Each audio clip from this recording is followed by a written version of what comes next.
В Душанбе с визитом приехали лидеры мирового гимнастического сообщества. Столицу посетили президент Международной федерации гимнастики Маринари Ватанабе, президент Азиатского гимнастического союза Абдурахман Аль-Шатри и вице-президент Азиатского гимнастического союза Тимур Абдувалиев.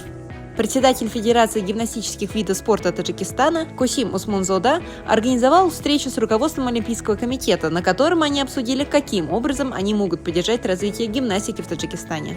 Для начала гимнастика ставит перед собой цели развития общества в части спорта. То есть это здоровое поколение, это девочки и мальчики, которые начинают заниматься с раннего детства. Это дети, которые вырастают в здоровых мужей и жен, в защитников своего отечества. Они остаются, некоторые из них, профессионально заниматься в гимнастике, другие переходят в другие виды спорта. Но самое важное в гимнастике – это фундамент.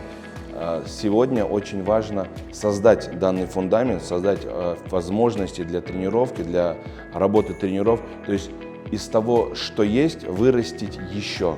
Это важнее всего. Международная федерация гимнастики пообещала оказать содействие в строительстве нового спортивного комплекса, а также оснащении его соответствующим оборудованием. Также Таджикистану готовы оказать содействие в обмене опытом и повышении квалификации гимнастов. Как президент Азиатского гимнастического союза я поддерживаю все азиатские гимнастические федерации, но особое внимание мы уделим Федерации гимнастики Таджикистана, так как она довольно еще молодая. Господин президент Международной федерации гимнастики также выразил свою твердую поддержку. В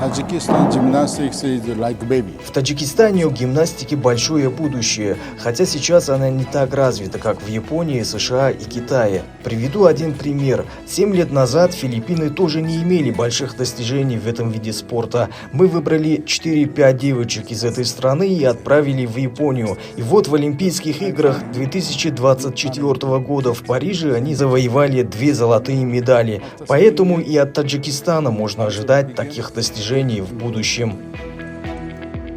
Также обсуждалась разработка четкой концепции развития, которая поможет таджикским спортсменам достичь олимпийских успехов.